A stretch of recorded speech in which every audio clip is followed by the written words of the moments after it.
Voilà, bonjour à tous, bon dimanche.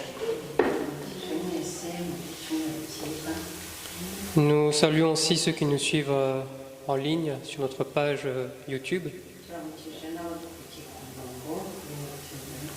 Notre page communauté Pierre Vivante. La parole de Dieu dit que je suis dans la joie lorsqu'on me dit « Allons dans la maison de l'Éternel ».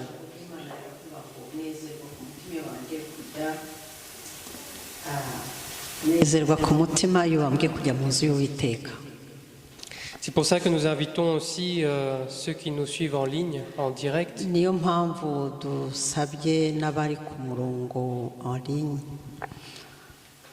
venir aussi nous rendre visite physiquement.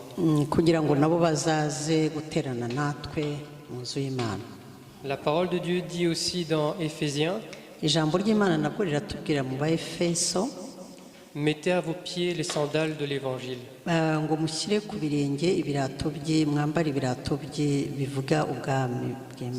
Pour ça qu'on vous demande de venir nous rendre visite, de vous revêtir de l'Évangile avec vous.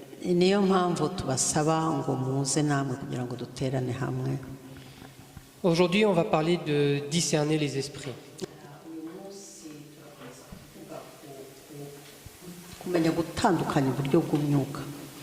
Je ne prends pas le titre du discernement des esprits parce que mon enseignement n'est pas complet.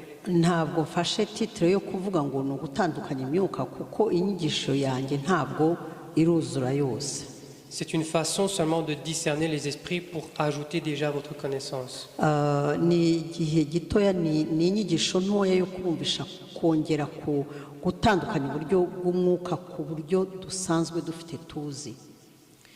Voilà, donc nous allons commencer par dire le défaut que les chrétiens ont.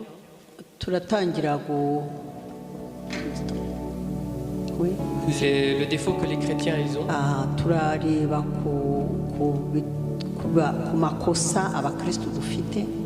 C'est être toujours derrière les prophéties. On veut toujours entendre de bonnes choses sur notre vie, sur notre futur.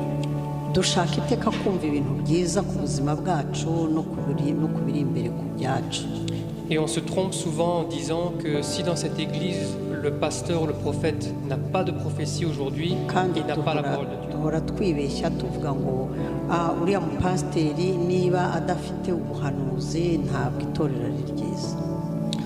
Or, la parole de Dieu dit que les visions et les prophéties étaient rares en ces temps-là.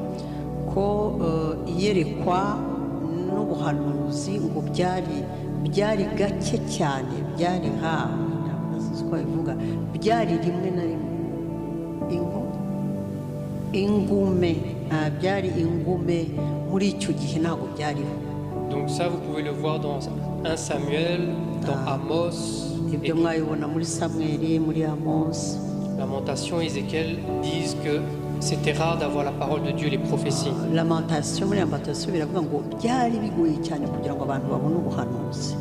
Or, certains veulent aller tous les jours à l'église pour avoir une prophétie.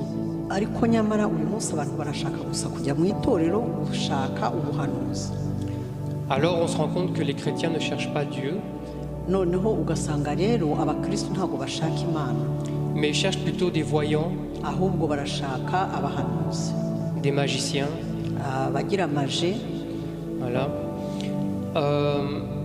Mais il faut savoir que tous les prophètes ne viennent pas de Dieu.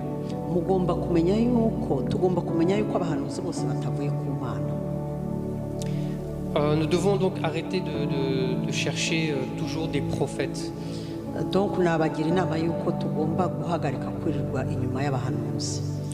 Les prophéties ne sont pas là seulement pour vous faire du bien, pour vous plaire.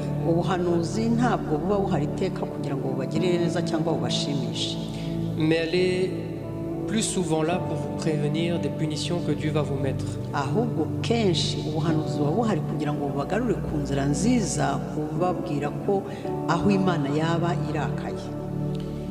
Et dans Apocalypse chapitre 3 verset 19,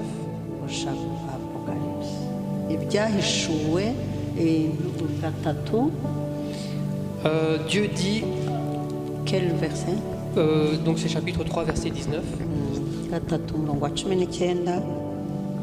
Dieu dit, moi je reprends et je châtie ce que j'aime.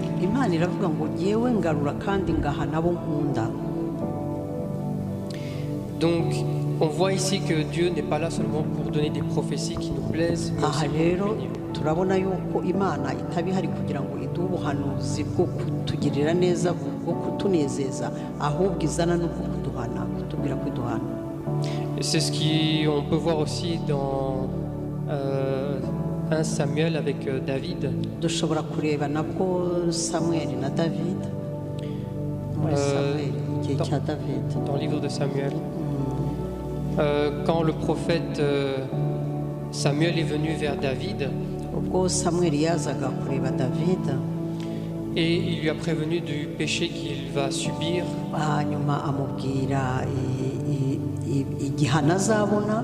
à cause de son péché. Donc si vous tombez toujours sur des prophètes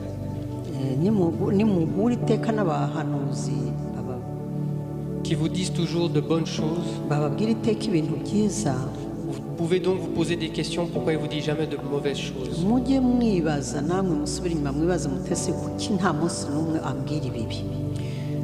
Dans les Proverbes, chapitre 3,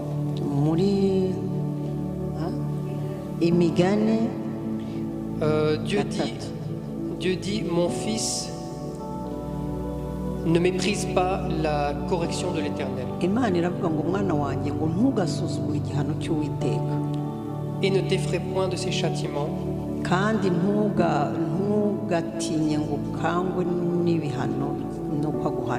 Car l'Éternel châtie celui qu'il aime. Amen. Donc là, je viens déjà de donner quelques façons de méditer la parole.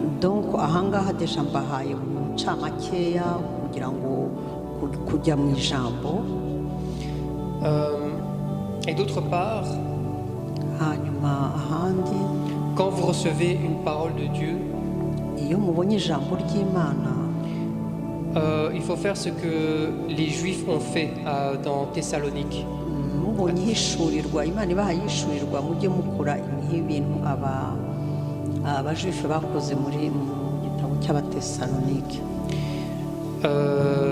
Non, ce sont les Thessaloniques qui ont fait ça. C'est dans Actes, on va lire Acte 17. Acte chapitre 17, verset 11. Je peux demander à Michel de lire ça en français. Acte 17. Chapitre 17, verset 11. Ceux-ci avaient de meilleurs sentiments que ceux de Thessalonique. Ils reçurent la parole avec beaucoup d'empressement et ils examinaient chaque jour les Écritures pour voir si ce qu'on leur disait était exact. Amen. Amen.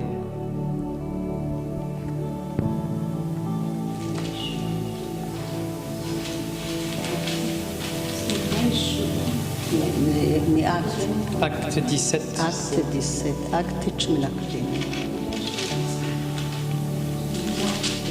Verset 11.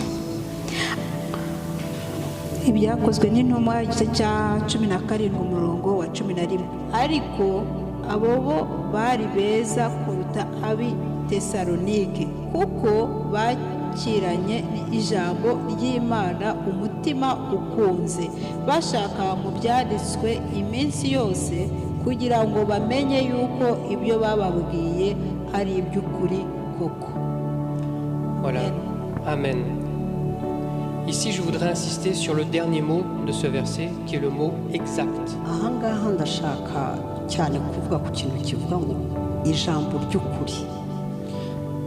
Les Juifs de Thessalonique savaient que la parole était vraie. Mais ils voulaient vérifier l'exactitude, comment ça a été dit dans la parole de Dieu.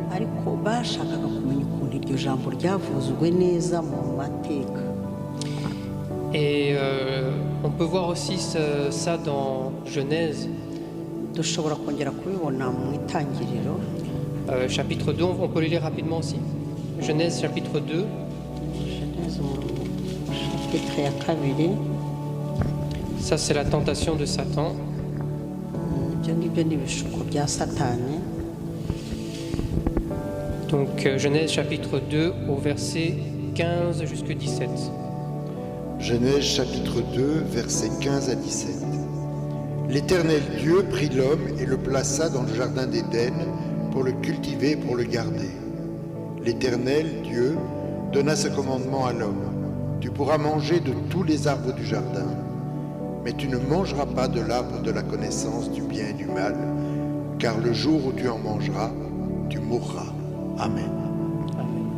Itangira igice cya kabiri umurongo wa 15 kugeza kuri 17. Dusome mu izina rya Yesu. Uwiteka Imana ijyana wa muntu imushyira muri iyo ngobyi yo muri Edeni ngo ahingire ibirimo ayirinde. Uwiteka Imana iramutegeka iti ku giti cyose cyo muri iyi ngobyi ujye urya imbuto zacyo uko ushaka, ariko igiti cy'ubwenge bumenyeshe icyiza n'ikibi ntuzakiryeho, kuko umunsi wakiriyeho no gupfa uzapfa. Amen. Ici, je voudrais insister sur deux phrases. aha ndashaka kubabwira nsindagiye cyane ku magambo abiri. C'est au verset 16 où Dieu dit « Tu mangeras, tu pourras manger de tous les arbres du jardin. » Wa 16 Imana iravuga ngo ndakubwiye ngo ushobora kurya ibiri ku giti byose. Et la dernière phrase Ariko ijambo rya nyuma qui dit, dans ma version à moi, riravuga mu gitabo cyanjye cyo mfite, tu mourras certainement. uzapfa by'ukuri. Amen. Et on peut lire maintenant la tentation de Satan quand il s'approchait de Ève. Ça, c'est dans Genèse 3, verset ushobora 1. gusoma noneho ukuntu satani yagiye gushuka eva Dans Genèse chapitre 3, verset 1 à 5. ni mu itangiriro wa gatatu umurongo wa gatanu. Oui, s'il vous plaît. Genèse chapitre 3, versets 1 à 5. Le serpent était le plus rusé de tous les animaux des champs que l'Éternel avait fait. Il dit à la femme, « Dieu a-t-il réellement dit, vous ne mangerez pas de tous les arbres du jardin ?» La femme dit au serpent, « Nous mangeons du fruit des arbres du jardin, mais quant au fruit de l'arbre qui est au milieu du jardin, Dieu a dit, vous n'en mangerez pas et vous n'y toucherez pas, sinon vous mourrez. » Alors le serpent dit à la femme, « Vous ne mourrez pas du tout. Mais Dieu sait que le jour où vous en mangerez, vos yeux s'ouvriront et vous serez comme des dieux qui connaissent le bien et le mal. » Amen. Inzoka yarushaga uburiganya inyamaswa zo mu ishyamba zose Uwiteka Imana yaremye. Ibaza uwo mugore iti, ni ukuri koko Imana yaravuze iti, ntimuzarye ku giti cyose cyo muri iyi ngobyi? Uwo mugore arayisubiza ati, imbuto z'ibiti byo muri iyi ngobyi twemererwa kuzirya, keretse imbuto z'igiti kiri hagati y'ingobyi nizo Imana yatubwiye iti, ntimuzazirye, ntimuzazikoreho, mutazapfa. Iyo nzoka ibwira umugore iti, gupfa ntimuzapfa, kuko Imana izi yuko ku munsi mwaziriyeho amaso yanyu azahweza mugahindurwa nk'Imana, mukamenya icyiza n'ikibi. Amen. Donc ici, vous voyez, il y a une différence déjà dans le chapitre 2 et le chapitre 3. aha murabona itandukaniro muri Genèse kabiri n'iya gatatu, murabona ko bitandukanye. Dans le chapitre 2 au verset 16, Muri chapitre ya kabiri ku murongo wa 16 Dieu dit « Tu pourras manger de tous les arbres du jardin. Imana iravuga iti, uzashobora kurya imbuto zose ziri mu murima. » Et dans le chapitre 3 au verset 1, Muri chapitre ya gatatu ku murongo wa mbere, Satan demande à Ève si Dieu a-t-il réellement dit « Vous ne mangerez pas de tous les arbres du Satani jardin ». arabaza eva atari koko ati imana yavuze yuko mutazarya imbuto zose ziri mu murima imbuto zatewe. Donc déjà ici, on voit déjà la ruse de Satan dans sa question. Ahangaha turabona ukuntu satani yiyoberetse ijya kubeshya. Parce que Satan, dans sa question, n'a rien dit de mal ou de faux. Ko satani ntacyo yavuze ikibi cyangwa cyo kubeshya, Mais il voulait tester Ève pour voir si elle a bien compris la parole de Dieu. ahubwo yashakaga kumenya niba eva yarumvise neza icyo imana yamubwiye.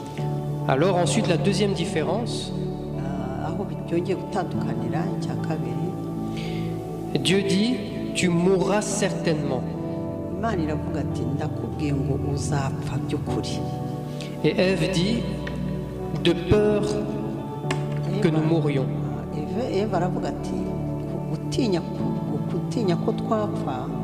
Donc on voit que Ève n'a pas compris exactement ce que Dieu a dit. Aha turabona neza ko eva atumvise neza icyo imana yavuze, Parce que Dieu a dit que dès qu'elle mangera, elle mourra certainement. kuko imana yavuze ati ndakubwiza ukuri ko numukirya muzapfa rwose. Mais elle, comme elle s'est éloignée de Dieu, ariko we kubera ko yagiye kure y'imana, ce sont comme les chrétiens qui ne lisent pas beaucoup la Bible, qui s'éloignent de Dieu, ni nk'abakristo benshi badasoma ijambo ry'imana, ni uko nguko tujya kure y'imana, qui n'ont pas réellement saisi ce que Dieu a dit ou qui ont oublié ce que Dieu a dit. batumvise neza icyo imana yavuze cyangwa se bibagiwe icyo imana yavuze. Parce que Ève a répondu de peur que, ça veut dire qu'il y a une possibilité. Kuko eva yashubije ati kubera ubwoba, ati no kumva yuko avuga ko hashobora kuba ubushobozi. Alors Satan était très content quand il a compris qu'elle n'avait pas compris ce que Dieu a dit. Icyo gihe rero satani yarishimye cyane, aranezerwa ko yumvise ko eva atumvise ijambo. Alors il a encore utilisé la ruse Arongera rero akoresha uburyarya buryarya, et il lui a dit tu ne mourras pas mais tu seras comme un Dieu, aramubwira atoya ati ntabwo uzapfa ahubwo uzaba nk'imana, connaissant le bien et le mal. ati uzamenya ikibi n'ikiza. Alors Ève, elle a mangé, elle n'est pas morte. Byatumye rero eva arya, kandi eva ntabwo yapfuye. Mais est-ce que Satan a menti? None se satani yarabeshye? Il n'a pas menti. Ntabwo yabeshye, Elle n'est pas morte. ntabwo yapfuye. Et pourtant, c'est spirituellement que Ève est morte. Ariko ahubwo eva aho yapfuye ni ku buryo bw'umwuka. C'est pour ça que j'ai dit aujourd'hui on va parler de discerner les esprits. Niyo mpamvu uyu munsi nongera kongera kubibutsa kudiserina, navuga ku kintu cyo kuvuga ngo tumenye gutandukanya uburyo bw'imyuka, Pour que vous puissiez comprendre ce que la parole dit et pour éviter que Satan vous emmène dans des pièges. kugira ngo mwumve icyo ijambo ry'imana rivuga, kandi kwita ko satani yazana uburyarya bubavana mu ijambo ry'imana. Et faire comme les Juifs de Thessalonique Noneho tugire nk'abajuifu bo muri Tesalonike, et de retourner dans la Bible, lire ce qu'on vous dit. gusubira mu ijambo ahubwo mugasoma icyo imana ivuga, Pour comparer l'exactitude de ce qu'on vous dit. kugira ngo twumve dusobanukirwe neza icyo ijambo rivuga, icyo imana itubwira. Amen. Amen. Donc ici on va parler du premier esprit. Aha rero turavuga umwuka wa mbere, Alors on parle de l'esprit divin, le Saint-Esprit. turavuga umwuka w'ishurirwa, umwuka wera. La Bible dit dans Genèse chapitre 1, Ijambo ry'imana riravuga muri Genèse umurongo wa mbere, chapitre ya mbere, dans Genèse, we kuva c'est quoi? Tangiriro.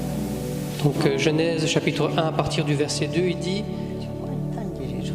à la création du monde, la terre était informe et vide, il y avait des ténèbres à la surface de l'abîme, et l'Esprit de Dieu se mouvait au-dessus des eaux. Amen. mbese itangiriro igice cya mbere umurongo wa mbere, mbese mbere na mbere imana yaremye ijuru n'isi. Amen. isi yari itagira ishusho, yariho ubusa umwijima wari hejuru y'umuhengeri, maze umwuka w'Imana yagendagendaga hejuru y'amazi. Imana iravuga iti habeho umucyo. Amen. Jusque là. Alors là, on parle de l'Esprit de Dieu, le Saint-Esprit. aha rero turavuga umwuka w'Imana ari wo mwuka wera. Sans lui, Dieu n'aurait rien pu créer parce qu'il est la puissance de Dieu. iyo uwo mwuka utahaba nta kintu na kimwe Imana yari gushobora gukora, kuko umwuka wera ari wo mbaraga z'Imana. Et le Saint-Esprit a des qualités umwuka wera rero afite ibice qui vous permettent de prospérer ici dans le monde. ibice byiza bidushoboza kugenda muri iyi si turimo. On parle des fruits du Saint-Esprit. turavuga imbuto z'umwuka. On peut lire dans Exode 31, versets 1 à 5. kuva Exode 31, versets 1 à 5. Exode chapitre 31, versets 1 à 5. L'Éternel parla à Moïse et dit, « Vois, j'ai appelé par son nom Betsalel, fils d'Ouri, fils de Our, de la tribu de Juda. Je l'ai rempli de l'Esprit de Dieu, de sagesse, d'intelligence et de compétence pour toutes sortes d'ouvrages, pour concevoir des plans, pour travailler l'or, l'argent et le bronze, pour graver les pierres à enchâsser, pour tailler le bois et pour exécuter toutes sortes d'ouvrages. Amen. Amen. kuva igice cya 31 ku murongo wa mbere kugeza ku wa 5. Uwiteka abwira Mose ati dore mpamagaye mu izina Besaleli mwene Uri Yahuri wo mu muryango wa Yuda, mwuzuza umwuka w'Imana ngo agire ubwenge bwo guhimba n'ubwo gutora n'ubuhanga n'ubukorikori bwose byo guhimba imirimo y'ubuhanga no gucura izahabu n'ifeza n'imiringa no gukeba amabuye yo gukwikirwa no kubaza no kugira ubukorikori bwose. Amen. Amen. Donc ici, on ne parle pas des fruits du Saint-Esprit, mais on voit ce que le fruit du Saint-Esprit peut faire en vous. ahangaha ntabwo bavuga imbuto z'umwuka wera, ahubwo baragaragaza icyo imbuto z'umwuka wera zishobora gukora mu buzima bwawe. On dit dans le verset 4 qu'il est capable de faire des inventions. ku murongo wa 4 yuko ishobora gukora ibintu byose tutazi, ibitari bikabishyira bikabaho, Et toutes sortes d'ouvrages. n'imirimo myinshi cyane. Ça veut dire que le Saint-Esprit en vous n'a pas de limite. ni ukuvuga yuko umwuka wera muri twebwe ntagira urugero. Il vous donne l'intelligence et la sagesse de pouvoir faire toutes ces inventions, ce travail. ubwenge n'ubumenyi bwo gukora ibintu byose dushoboye no gukora imirimo. Alors, on va parler des 7 esprits de Dieu tugiye kuvugana none ku mwuka wera w'Imana dans Ésaïe 11, muri Yesaya 11 du verset 2 à 7. umurongo wa 2 kugeza ku wa 7. Pardon, non seulement le verset 2, pardon, seulement le verset 2. umurongo wa 2 gusa.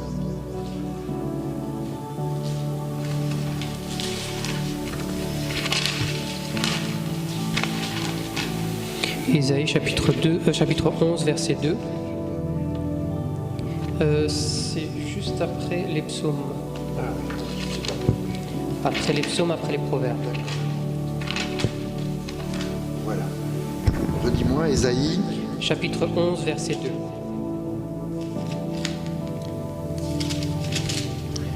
Ésaïe, chapitre 11, verset 2. L'Esprit de l'Éternel reposera sur lui, esprit de sagesse et d'intelligence, esprit de conseil et de vaillance, esprit de connaissance et de crainte de l'Éternel. Amen. Amen. Yesaya igice cya 11 umurongo wa 2. Umwuka w'Uwiteka azaba kuri we, umwuka w'ubwenge n'uw'ubuhanga, umwuka wo kujya inama n'uw'imbaraga, umwuka wo kumenya Uwiteka n'uwo kumwubaha. Amen. Amen. Donc ici, je vais renommer les 7 esprits. ahangaha ndavuga ku imyuka irindwi. On a l'esprit de l'Éternel, Dufite umwuka w'Imana, esprit de sagesse, tukagira umwuka w'ubumenyi, esprit d'intelligence, umwuka w'ubwenge, esprit de conseil, umwuka wo kuyobora, de force umwuka w'imbaraga, et esprit de connaissance, n'umwuka wo kumenya, crainte de l'Éternel.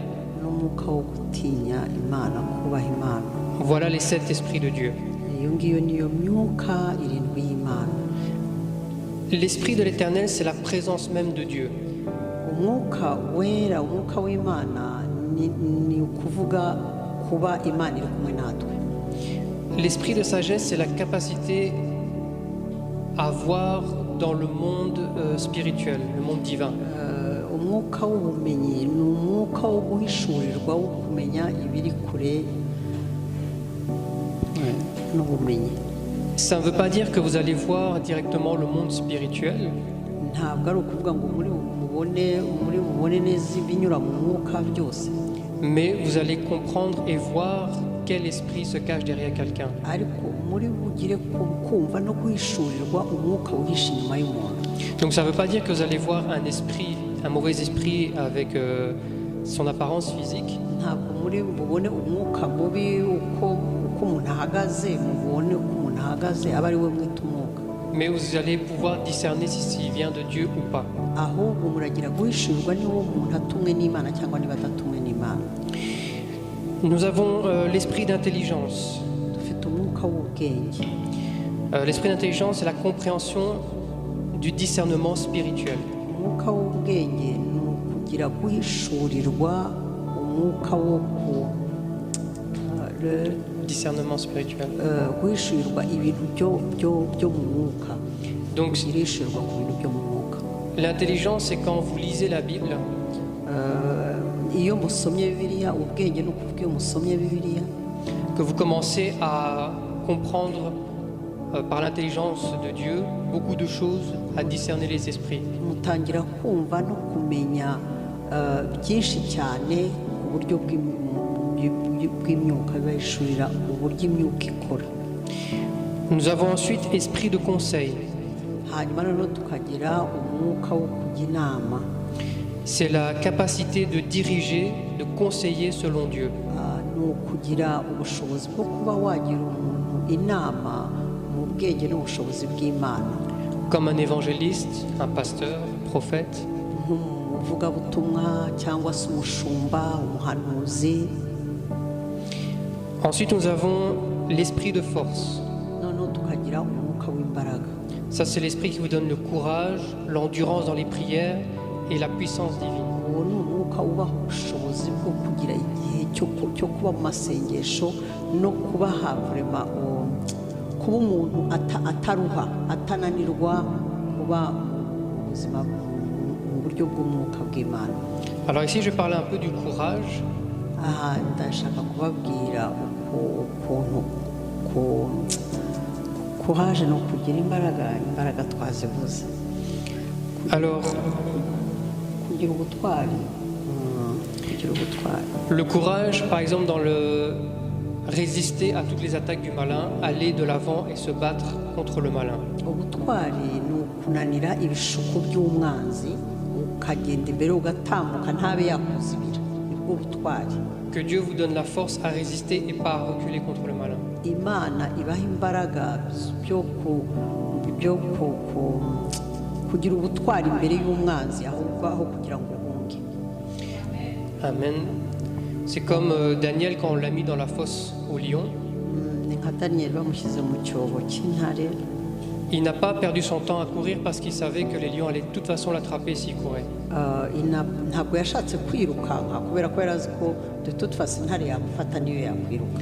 Mais au contraire, il a eu le courage de prier Ahubwo yagize ubutwari, agira imbaraga zo gusenga, et demander à Dieu de fermer la bouche des lions. ahubwo arasenga asaba Imana ngo ifunge iminwa y'intare. Ça, c'est une preuve de courage et de force. Iyo rero nibwo butwari n'imbaraga zo gusenga. L'endurance, l'endurance, c'est résister longtemps, la résistance longtemps, rester longtemps. kwihangana. Ok, on est en train de chercher, on trouve entre nous. Oui, On dit d'accord. quelques mots, mais qui veut toujours dire, oh, bon, ok. C'est rester longtemps, par exemple sur ses positions, c'est l'endurance, rester debout, courir longtemps pour résister. Ouais. Oui, on cherche. Kwihangana. Alors là, on peut voir ça avec Moïse, Icyo gihe twabireba kuri Moïse pendant qu'il y avait le combat entre le peuple d'Israël et les Égyptiens. igihe habaye ibibazo hagati y'abanyegiputa n'abisirayeli. Il devait garder son bras élevé pendant des heures. Yagombaga kuzamura amaboko ye igihe kirekire. Et ça, c'est une preuve de résistance, d'endurance. Ubwo rero ni ukuvuga nyine kurezisita no kumara igihe. Je pense. Amen. Ensuite, on a l'esprit de connaissance. Noneho hakaba umwuka w'ubumenyi.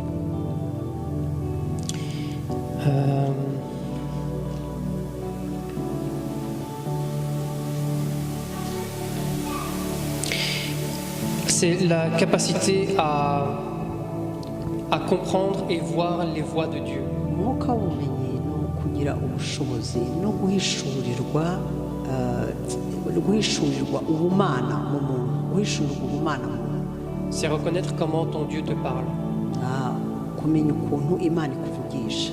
La parole de Dieu dit Ijambo ry'Imana riratubwira que les brebis le reconnaissent. Et Jésus-Christ qui parlait, il disait que ces brebis le reconnaissent. ijambo ry'Imana riratubwira ngo Yezu yaravuze ngo yahamagara intama, ngo intama zumva umushumba, ijwi ry'umushumba wayo. Quand vous méditez la Bible, Iyo mugiye gucukumbura mu ijambo, vous commencez à découvrir comment Dieu vous parle personnellement. mutangira guhishurirwa ukuntu Imana igavugisha buri muntu uko imuvugisha. Et quand quelqu'un vient vous dire quelque chose qui est un peu différent, vous pouvez reconnaître que c'est pas Dieu qui vous parle. Iyo umuntu rero aje kubabwira ibintu mufite ukuntu Imana ibavugisha kubera gusoma Bibiliya, muhita mumenya yuko atari Imana ivuga. Parce que ce n'est pas un côté que vous connaissez de Dieu. Kubera yuko icyo gice ni igice mutazi ku Mana. Vous commencez à avoir un doute. Mutangira rero kugira kujijinganya.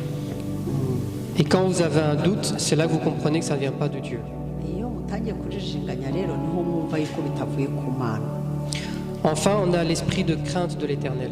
Nyuma yaho rero hariho umwuka wo kubaha Imana, wo gutinya Imana. Ce n'est pas la crainte comme on connaît. Ntabwo ari ubwoba nk'uko tubyumva, nk'uko tubizi. Ce n'est pas avoir peur comme on pense. Ntabwo ari ugutinya Imana nk'uko tubitekereza. Mais c'est plutôt un respect qui mène à l'obéissance de Dieu. Ahubwo ni ukubaha Imana bitujyana aho kubaha Imana. Voilà. Maintenant, on va passer au deuxième esprit. Turanyura rero ku mwuka wa kabiri. On parle de l'esprit impur. Turavuga umwuka mubi, umwuka w'umwijima. Alors, dans 1 Samuel, on ne va pas le lire, je vais juste le citer. On dit dans 1 Samuel chapitre 16. Turavuga muri Samweli ya 16, ntabwo tuhasoma. Qu'un esprit mauvais vient tourmenter le roi Saül. Umwuka mubi waje kujijinganya Sawuli. Ça veut dire que quand Dieu n'est plus avec vous, iyo Imana itakiri kumwe nawe, l'esprit mauvais prend sa place. umwuka mubi ufata umwanya w'Imana. Amen. Donc, on peut aussi mieux le voir dans l'histoire de Job. Twabibona neza naho mu gitabo cya Yobu. Dieu permet à Satan d'aller éprouver Job.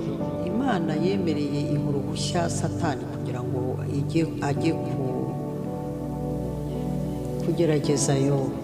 Ici, je ne parle pas que Dieu a quitté Job. Aha simvuze yuko Imana yataye Yobu. Je vous montre juste qu'il y a un esprit impur qui vient. Simvuga ko yamuvuye, ahubwo ndababwira umwuka mubi uje gutera Yobu. Ensuite, on a l'esprit séducteur qui fait partie des esprits impurs. noneho tukagira umwuka uza gushaka n'ubushakashatsi wo gushakisha l'esprit séducteur wo gushukana.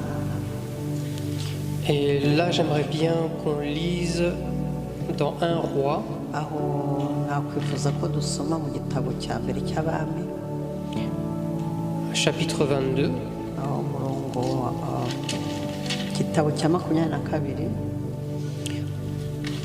Alors la lecture, ça sera à faire à la maison du verset 1 à 23, mais on va lire quand même certains passages. turasoma gakeya ariko ni igitabo cyiza cyo gusoma mu rugo. Je vais expliquer un peu le contexte de cette histoire ici. reka mbabwire mu magambo makeya icyo bishaka kugeza.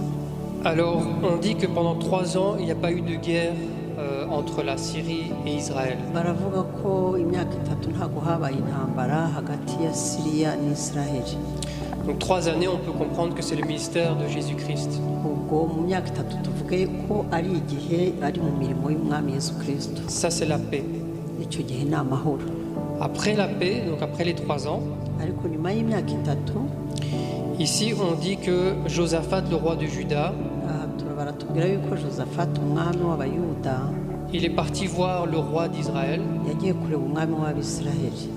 et il lui a proposé d'aller faire la guerre noneho ngo amugisha inama amusaba rwose ngo bajye kugira intambara à Ramoth et à Galade. i Ramote n'i Galadi. Donc le roi d'Israël a accepté umwami w'Isiraheli yemera kwifatanya nawe et il a dit qu'il s'associait avec lui comme des frères. aramubwira ati noneho ati turashyira hamwe turifatanya nk'abavandimwe. Il lui a dit tes chevaux sont mes chevaux et mes chevaux sont tes chevaux. ati ingamiya zawe ni izanjye n'izawe n'izanjye n'izawe. Quand vous avez un ennemi, iyo ufite umwanzi il peut s'associer avec un autre ennemi à lui-même, ashobora kwifatanya n'umwanzi mugenzi we seulement pour te faire la guerre à toi, kugira ngo bagukorere intambara wowe, parce qu'ils ont chacun leur intérêt, kuko buri wese afite inyungu ye, alors qu'entre eux, ils ne s'entendent même pas. kandi ubundi bo batumvikana. Voilà, donc on peut lire seulement le verset 5. dusome rero umurongo wa 5 gusa. 1 Roi, chapitre 22, verset 5.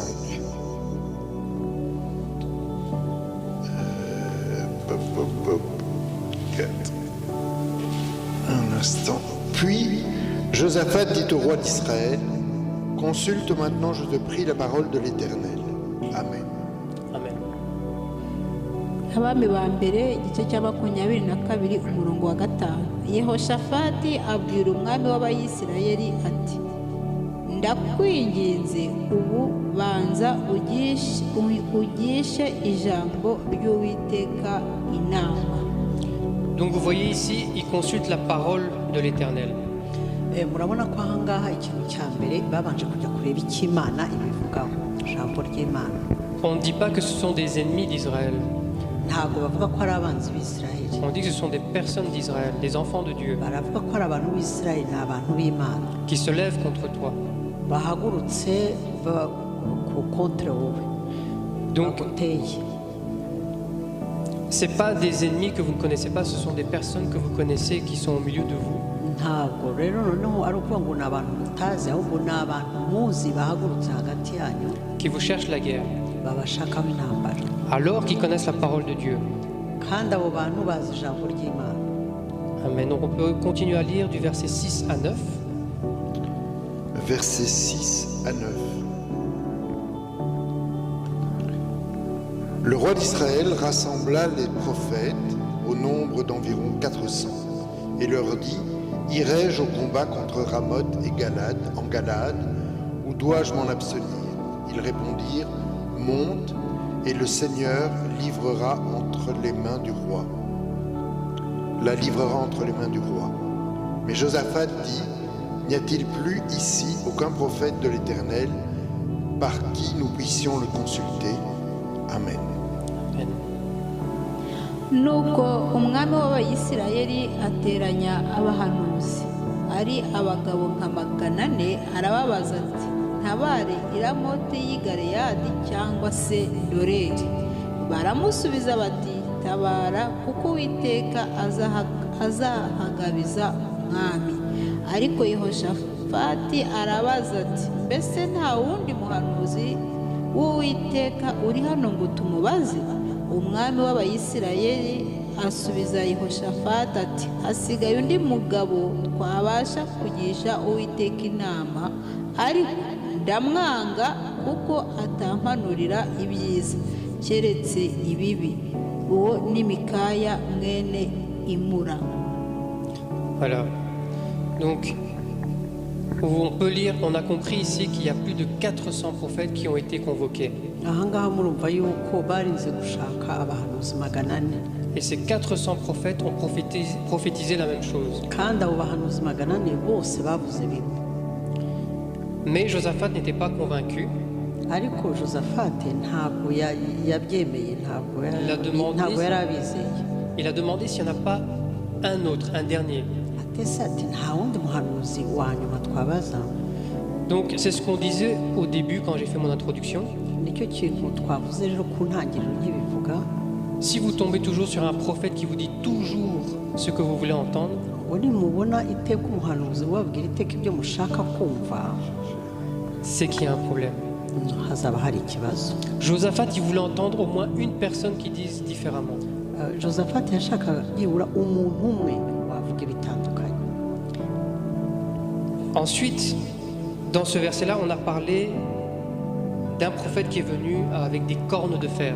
Noneho muri iriya nyandiko baratubwira umuhanuzi waje akaza azanye n'imigozi y'ibyuma. Ça, c'est pour vous montrer que tous les prophètes ne sont pas de Dieu. Ni ukubabwira yuko abahanuzi bose batari abahanuzi b'Imana. Et on dit dans ce verset qu'il a proposé au roi d'Israël et à Josaphat de frapper Kandi les muri iyi ennemis. nyandiko baravuga yuko yaporopoje umwami w'Isirayeli na Josafate ngo De frapper les ennemis avec ses cornes de fer. bakubite abanzi n'iyo migozi y'ibyuma. Alors qu'on peut voir ici que les cornes Nyamara ahangaha turabona yuko amahembe sont normalement utilisées pour mettre l'onction, pour oindre David par exemple. amahembe ubundi yo akoreshwa ibintu byo gusukwaho amavuta yo kwimika umwami. Donc on voit que c'est la même forme, mais c'est pas la même matière. Turabona ko ari ibikoresho byose bijya gusa, ariko ntabwo ibikorwa byabo ari bimwe. La corne est faite pour oindre d'huile de Dieu, la parole de Dieu, du Saint-Esprit. Ijambo ihembe ni iryo gusukaho amavuta umukozi w'Imana, kwimika umukozi w'Imana uw'Imana yatoranyije. Mais eux, ils en fabriquent des fausses pour frapper l'ennemi. Ariko bo noneho babumba ameze cyo kimwe, ariko kugira ngo bakubite abanzi. Amen. Amen. Continuons au verset 13 et 14. Versets 13 et 14. Le messager qui était allé appeler Michée lui parla ainsi. Voici que les prophètes sont unanimes pour dire du bien au roi. Que ta parole s'accorde avec la leur, tu diras du bien. Michée répondit, l'Éternel est vivant. Ce que l'Éternel me dira, je l'annoncerai. Umurongo wa 13 n'uwa 14 ngo maze intumwa yari yagiye guhamagara Mikaya iramubwira iti dore abahanuzi bahuje amagambo ahanurira umwami ibyiza, ndakwinginze amagambo yawe abe nk'ayabo uvuge ibyiza. Mikaya arayisubiza ati ndahiye Uwiteka uhoraho, icyo Uwiteka ambwira nicyo ndi buvuge. Amen. Donc ici, on peut comprendre que celui qui a été envoyé, appelé Michée, le prophète de Dieu, Ahangaha murabyumva neza yuko uwatumwe guhamagara Mishe umugaragu w'Imana il est déjà venu préparer avec un message du roi d'Israël. yari yaje deja bashakaga kuko ategura message y'Isiraheli. Il lui a dit, tu diras tout ce que les 400 autres ont dit. Ati turagusabye uvuge nk'ibyo bari 400 bavuze. Mais Michel a dit, je dirai ce que l'Éternel me dira. Ariko Mishe aramubwira ati jyewe ndavuga iby'Imana imbwira. Mais voyez maintenant la suite. Nimurebe 15 et 16, s'il vous plaît. Versets 15 et 16. Lorsqu'il fut arrivé auprès du roi, le roi lui dit, Michée, irons-nous au combat contre Ramoth en Galade, ou devons-nous nous en abstenir? Il lui répondit, monte, tu auras du succès, et l'Éternel la livrera entre les mains du roi. Mais le roi lui dit, combien de fois me faudra-t-il te faire jurer de ne me dire que la vérité au nom de l'Éternel? Amen. Amen. nuko ageze imbere y'umwami umwami aramubaza ati mikaya dutabare i ramoti y'i galeyadi cyangwa se turorere? Aramusubiza ati ngaho tabara uragira ishya kandi uwiteka azahagabiza umwami. Umwami aramubwira ati ndakurahiza ngire kangahe kugira ngo utagira icyo umbwira kitari ukuri mu izina ry'uwiteka. Amen. Donc ici, on peut voir déjà la confusion ahangaha turabona deja kujijinganya parce que Michée avait dit qu'il dirait ce que l'Éternel a dit. kuko mishe yari yavuze ngo aravuga icyo Imana imubwira. Pourtant, il n'a pas dit ce que l'Éternel lui a dit, il a répété seulement le message qu'on lui avait dit de dire. ariko ntabwo yavuze icyo Imana imubwiye ahubwo yasubiyemo ibyo bamubwiye kuvuga. Donc, si vous lisez mal la Bible, vous pouvez peut-être vous tromper avec de faux raisonnements. musomye nabi rero bibiliya mushobora kugwa mu bintu gutekereza nabi kuko mutasobanukiwe. Parce que Michée dit, je vais dire ce que l'Éternel m'a dit, pourtant il a dit le message qu'il a reçu. yari yavuze ati ndi buvuge icyo Imana yabwiye ariko arangije avuga ibyo abandi bamubwiye ibyo bamubwiye ngo avuge. Et c'est là qu'on comprend que Michée est un vrai prophète, aha rero niho twumva yuko mishe ni umuhanuzi w'ukuri, parce qu'il a répété le message qu'on lui a dit, yasubiyemo ibyo abandi bavuze mais il a prophétisé quand même qu'il allait dire la vérité. ariko ahanura yuko ari buvuge ukuri. Parce que le roi d'Israël lui a dit, combien de fois dois-je te dire de me dire la vérité? kuko umwami yaramubwiye ati se ndakubwira kangahe ngo uvuge ukuri.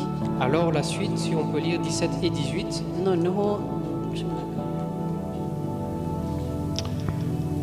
17 et 18. Michée répondit, j'ai vu tout Israël disséminé sur les montagnes, comme des brebis qui n'ont point de berger. Et l'Éternel dit, ces gens n'ont pas de Seigneur, que chacun retourne en paix dans sa maison. et 18, 17 et 18. Il faut que je tourne la page. Ah oui, pardon. Le roi d'Israël dit à Josaphat, ne te l'ai-je pas dit? Il ne prophétise sur moi rien de bon, mais seulement du mal. Amen. Amen. Aramusubiza ati nabonye abayisiraheli bose batataniye ku misozi miremire nk'intama zidafite umwungeri. Uwiteka niko kuvuga ati bariya ni impehe zitagira shebuja, nibasubire iwabo umuntu wese atahe iwe amahoro. Umwami w'abayisirayeli abwira Yehoshafati ati sinakubwiye ko atari bumpanurire ibyiza keretse ibibi? Amen. Donc ici, le roi Josaphat, il n'est pas content d'entendre la vérité. aha rero murabona ko umwami yozafate ntabwo anezerewe n'ibyo bamuhanuriye.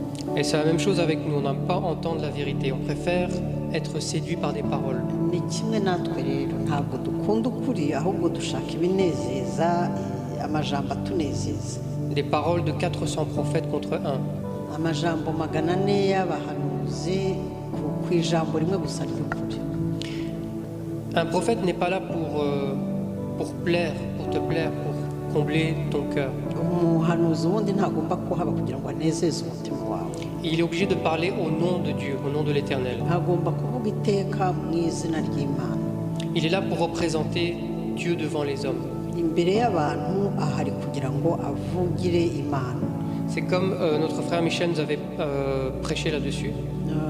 ni kimwe umuvandimwe Michel yatwigishije aho hantu. Il nous avait parlé de Moïse yatubwiye Moïse qui était devenu Dieu devant wari wabaye Imana imbere ya Farawo. Pharaon. Merci. Donc, un prophète n'est pas là pour te plaire, mais il est là pour te dire la vérité, que ça te blesse ou pas. umuhanuzi ntabwo ari aho ngaho kugira ngo akunezeze akubwize ukuri bikubabaza bitakubabaza ariko agomba kukubwiza ukuri. Rappelez-vous que j'ai dit que Dieu, il châtie ceux qu'il aime. mwibuke ko nababwiye yuko imana ihana abikunda, Donc c'est pas toujours pour te faire du bien. donc ntabwo ari buri gihe kukunezeza. Donc il faut accepter aussi de recevoir des mauvaises prophéties. ugomba Donc, recevoir de mauvaises prophéties. Oui. ugomba kwemera nabwo kubona ubuhanuzi butari ubw'ukuri, mais ces prophéties ne sont pas là pour te faire du mal. ariko ubwo buhanuzi ntabwo ugomba kumva ubuhanuzi butakunejeje, ko ubwo buhanuzi ntabwo ari ubwo kukubabaza, C'est pour te permettre de te ressaisir, ahubwo ni ubushobozi butuma wigarura, de te corriger, buguhana de te remettre sur le bon chemin. kugira ngo bugusubize ku murongo mwiza, Parce qu'il est possible de changer cette prophétie. kuko birashoboka yuko ubwo buhanuzi wabuhindura. On peut le voir avec le prophète le prophète David. dushobora kubibona n'umuhanuzi Dawidi, Quand il a péché contre Dieu, il a tué son meilleur ami, qui était un militaire, un soldat. igihe yakoze icyaha akica umukozi w'imana Yoyisi, Il lui a tendu un piège, il l'a fait faire assassiner. yamuteze umutego awugwamo. Donc Dieu lui a dit que sa punition, c'est que il tuera son fils. Ariko imana nayo yamubwiye yuko umwana we atazabaho, Le fils qu'il a eu avec la femme de son ami. umwana yabonye n'umugore w'iyo nshuti ye. Mais David s'est repenti David yari yihaniye, et Dieu a changé cette mauvaise prophétie en bonne prophétie. hanyuma imana ihindura ubwo buhanuzi mu buhanuzi bwiza. Donc c'est à nous de nous ressaisir natwe rero tugomba kwifata quand on reçoit des prophéties comme ça. iyo tubonye ubuhanuzi nk'ubwo dushobora kwigarura. Donc si on revient ici à notre histoire, ici le roi Akab, hari iyindi passage y'umwami Akabu, donc le roi d'Israël Akab, umwami w'Isiraheli Akabu c'était quelqu'un de rebelle, yari umuntu w'umurebeli, quelqu'un d'idolâtre. mais yari umuntu w'ibigirwamana. Il était très influencé par sa femme Jézabel, qui était une païenne. yari umuntu ukurikiza ibyo umugore we ashaka, Jezabeli, qui aimait les paroles flatteuses, kuko yakundaga amagambo amunejeje, les paroles qui vont dans le sens de ses désirs. amagambo amujyana mu byo yifuza.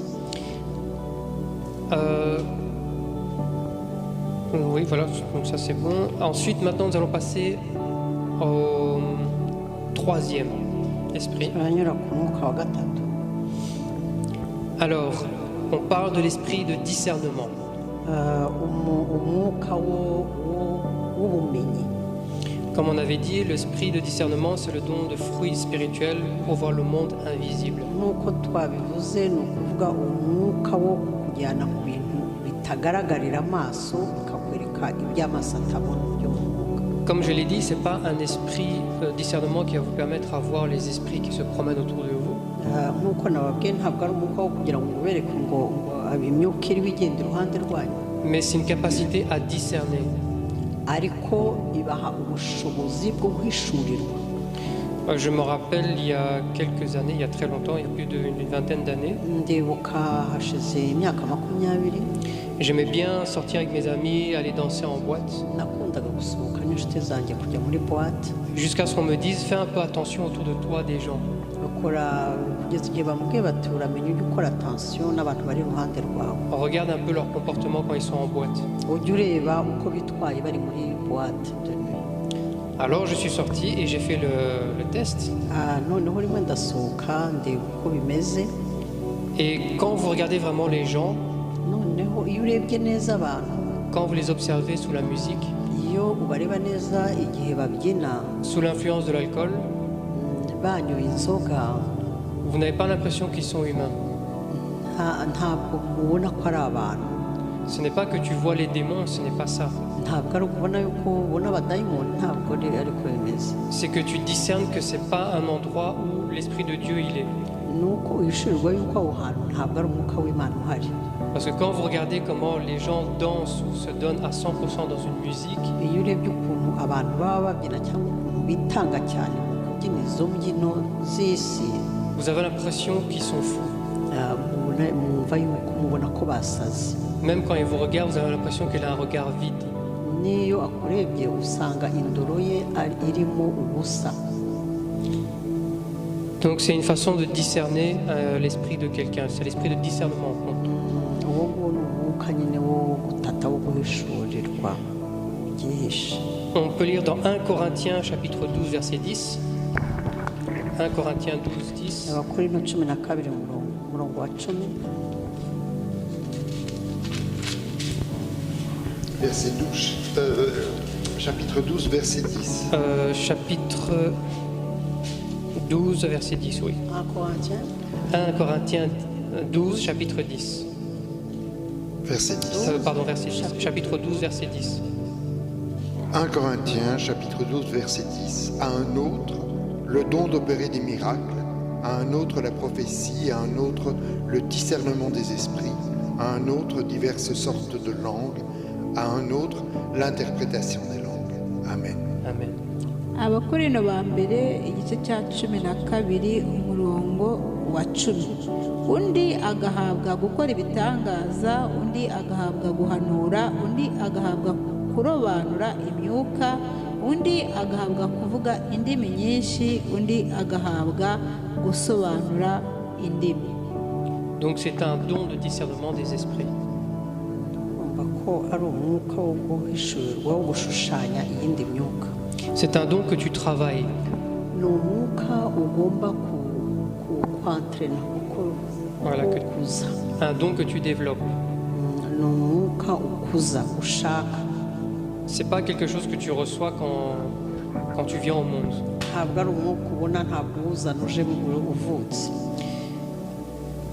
Dans 1 Jean chapitre 4 versets 1 et 2, il dit de mettre les esprits à l'épreuve, ne pas apporter foi à tout esprit, mais de les mettre à l'épreuve. muri Dans 1 Jean chapitre 4. 1 Jean chapitre 4 On ne doit pas lire, hein, je disais juste. ngo ntiwizere imyuka yose, ahubwo ugomba kubanza gushakisha, gushushanya kugira ngo wishure umwuka wari we. ntiwizere imyuka yose. On peut le lire. On va le lire parce que je pense qu'il est éclairant.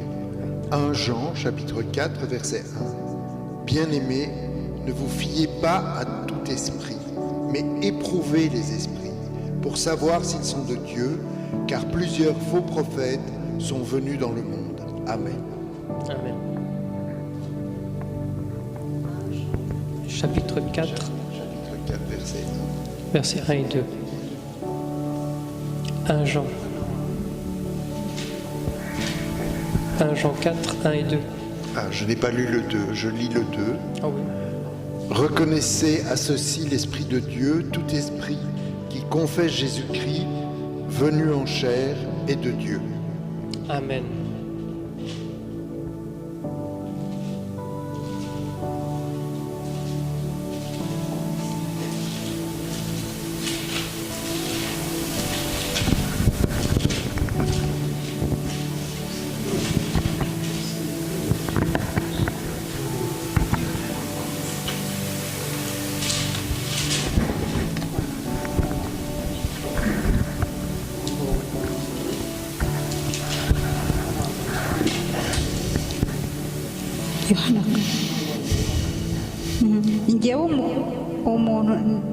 ngewe umukuru ndabandikiye kuriya watoranijwe, wowe n'abana bawe.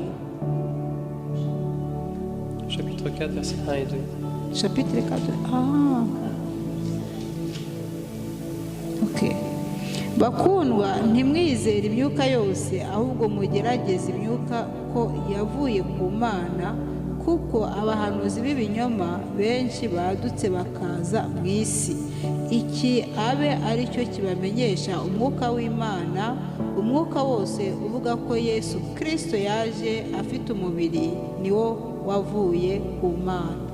Amen. Amen.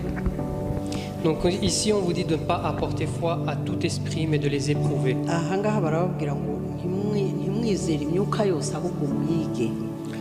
Normalement, si vous êtes dans la parole de Dieu, que vous êtes impliqué dans la parole de Dieu, ubundi iyo muri mu ijambo ry'Imana kuko muririmo neza muyoborwa naryo, quand quelqu'un te veut du mal, iyo umuntu agushakira inabi tu peux l'avoir en rêve, tu peux avoir cette révélation en rêve. ushobora kubibona yenda mu ndoto.